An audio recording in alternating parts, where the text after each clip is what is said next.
Today we've been photographing Arthur France here at Harewood. Arthur is a very senior and very eminent member of our Leeds community. He is the first in a series of new portraits that we're commissioning here at Harewood. We obviously have a huge number of portraits in the collection already, obviously dating back to the 18th century.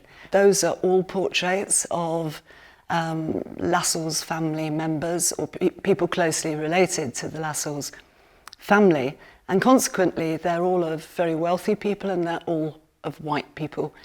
We don't have any portraits here at Harewood of people from the West Indian community, and of course the West Indian community was of central importance to the existence of Harewood. Without the West Indian community, there would be no Harewood, because obviously the house was acquired directly from the proceeds of the transatlantic slave trade and the sugar plantations in the West Indies on various islands. This is part really of a series of ongoing projects trying to talk about those lost or ignored histories and the shared history that all of us who live in this country, whatever our cultural background, whatever our racial background may be, we do have a shared history. And I think it's really important that somewhere like Harewood should make that a very kind of central plank of how we present ourselves to the public, because it's important. So today we've been working with Ashley Karrell to make that portrait of Arthur. We'd like to redress that balance, and we'd like there to be a much greater acknowledgement of many more of the people who were involved in the last 250 years of history in Britain and here at Harewood. We'd like them to be visible, to be acknowledged, and to be shown the respect that they deserve. And we really hope that that portrait's going to be here at Harewood in another 200 years or more for people to see. So Arthur, welcome. I'd like to start our conversation sort of at the beginning, which is about when you first came to Leeds. When was that? 1957. And what were your first impressions? Cold, wet and dark, and quite surprised with what the hell going on. You know what I mean? I was quite surprised.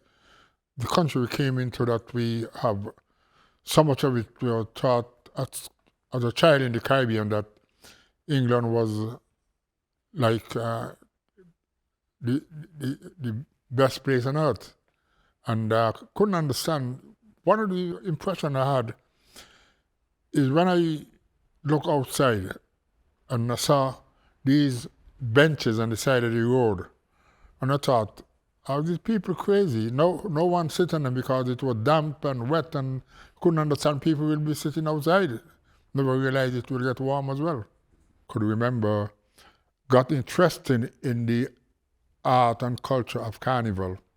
And I remember very well, I was 5 years old, and at Christmas, we have the sports, they call it sport in the Caribbean. And we sat on the veranda, and we hear the music coming up the road, and my dad decided, well, they're going to pass by the house because they go around the island. And my mom leave out the yard and went down, and I holding on to a dress at 5 years old, following her down the road. And the music and the drama was absolutely brilliant, and that kept on my mind, and I could remember it up to right now. And then I went to the organization one Sunday with the idea of getting a carnival in England. And they actually threw me out of the meeting. They thought I was crazy. So I'm not one to take no for an answer. And people still think I was mad. And the interesting thing, one Sunday I was visiting my sister, and we sat there in the sitting room talking the Sunday afternoon, and one of her friends came in. She didn't know who I was, and she didn't know what my sister was her friend talking to. So he says to me, telling my sister, oh, I hear they got a crazy man here from Nevis, want to bring us here to look like fool for the white man. Anyway, I hope the police will lock them up and rain will come and drown them. And she didn't know I was this from the start. So I just laughing to myself because I was a bloody idiot anyway. Then we start from there, and we had the first carnival ever in Britain, the West Indian Carnival, 1967. And it was a huge success. And that was quite great. You know, I mean, I can remember it just like now, the fun we had. Leeds is the only authentic carnival in Europe. It's a celebration of emancipation. The problem is I was very keen on the journey of our forefathers and the cultural and the political side of my mind that set the tone. The following year, you had Lord Montague. Lord Montague used to run a vintage car rally from London to Brighton. And he went on television saying he thinks they should have a West Indian Carnival in England, but he thinks it should be in the Midlands. But when he heard we had a carnival, he decided, he contacted us and booked a suite in the Queen's Hotel in Leeds and met a few of us there to talk about what we're doing and how we could progress. And that was interesting. And he said to us, "Oh, has Harewood Howse put any money into Leeds Carnival?" We said, "No." He said, "All right, I'm going to see myself." Leeds need to take the credit for being the pioneer of the first carnival. And I know London is very upset because they can't do that, because London believe they are the center of the universe. But what upset them, the first carnival, was in Leeds. So when I got down there and they said, "Why couldn't you be living down here with us?" I thought, you guys are crazy. I mean, for me, London is not really a carnival, it's more of a jamboree. And also going back to Steel Pan, of course, the other big thing, well, for me indirectly, but for you directly, was that is what brought Geraldine Connor to Leeds. How did that come about? I don't think people realize what a person Geraldine was until we have lost her. So I used to attend meeting twice a month at the Commonwealth Institute. There's a job that's supposed to be going in Leeds, and we want someone to teach Steelman up to a high level. I remember 86, we brought 2 symphony orchestras from Trinidad. One was Casablanca with 50 playing members, and the other one was Trinidad All-Stars, which was 55 playing members. And I saw Geraldine operating, and she was just so professional. Sister Monica said to me, "Well, how you could forget Geraldine?" Well, at the same time, Geraldine was back in the Caribbean, pulling Carrie Festa together. Anyway, she says to me, "Oh, I've got Geraldine CV, and I could get it to you." And first thing in the morning, the mail, Geraldine CV was in my letterbox. And I remember I took it out of the letterbox and I ran down to the College of Music. And the director of the College of Music was a man named Joe Stones. And I said to him, "Here you are, Mr. Stone. This is the person that you need." And they were so impressed with Geraldine, because as you see, when you got to know Geraldine, she was one hell of a woman, professional. And in fact, they got on the phone and offer her the job without even seeing her. She don't take prisoners, you know. Don't cross Geraldine. After Geraldine death, to me, it's like time stands still.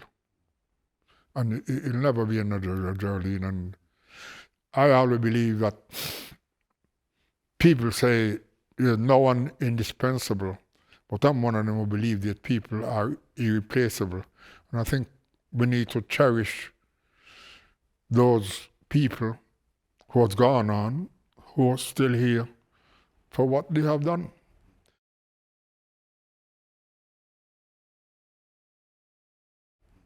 And I remember very well when the Queen celebrated her Golden Jubilee, and we came up and we had brought the carnival. We had 8 Queen costumes on parade here the day. Outside out the front there. Outside at the front, and a steel band. And I remember very well when the Queen and the Duke walk in, and they sat there, and you know, the Duke could be very mangy sometimes. And he was there, the same Queen sat over there, and he wasn't looking very happy.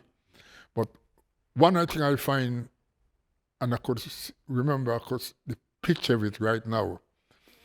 When the Sylvan start playing, and those 8 costumes, they were down the bottom, and they came up the hill, and the colors of those costumes and the music, and the Queen and the Duke came up, they was on a stand in front of the building, and they came up to view the costume them, and they got between the costume them, and the Duke and the Queen had such a beautiful smile.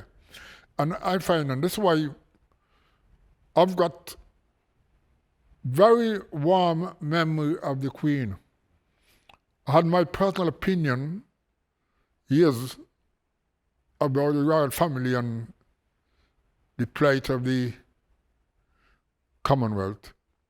But it changed a lot of my views. She and the Duke came between the costumes them, and they didn't want to leave. And it was interesting that my wife asked the Queen, "Can I have a picture with you, Mom?" "Oh, yeah. And she stood there. The Queen didn't want to leave between these costumes and the dancers them, and taking pictures, and the Duke with a smile on his face. When we asked you to have your portrait taken, what did that mean to you? Well, it meant a lot to me because we have developed a very meaningful relation over the years, and start to do something that we could leave something that, as I say, collectively we agree that something was wrong, and we had the courage to amend and try to put something in place that whoever come behind, they have recognized their need to actually move it on. And when we no longer here, we will leave a legacy that people cannot say we didn't do anything. We talk about it, but we didn't do anything about it. We leave a legacy to say, well, we did something about it, and it's over here to be seen. 21 years ago, I was part of the waiting staff for Harewood, and I think it's pretty beautiful, the idea that your life and creativity can change, and your destiny can change. And I think there's something really interesting, the fact that you chose to even ask me as a collaborator of you and Diane's, but also the idea that things can change and things can be improved on, or things can be addressed. And I think that's something really significant for myself in my own story. As a disciple of Geraldine Connor, there is something that I'm continuing to do. So for me, in the room with the crew right here, right now, there's a next generation that's hopefully going to take over the position that we're in right now. And I think that's, for me, something to cherish, because I think our lives, if we actually achieve it, should be about creating legacy and creating a significant moment that's shared and collaborated, because that's what this building is about in the first place, is that, yes, the history is a bit tainted, but the actual reason why they did that was to be remembered. And I think the attempt that you and Diane are doing right now is to address that. And I feel really grateful to be a part of that as a collaborator, as an artist, and hopefully to be something that people enjoy, because they all enjoy the question. And I think the question is, who is this person doing the picture? Who is this person being in the picture? Is something that always really should be thought about. And I think I'm really grateful for that moment to be here right now.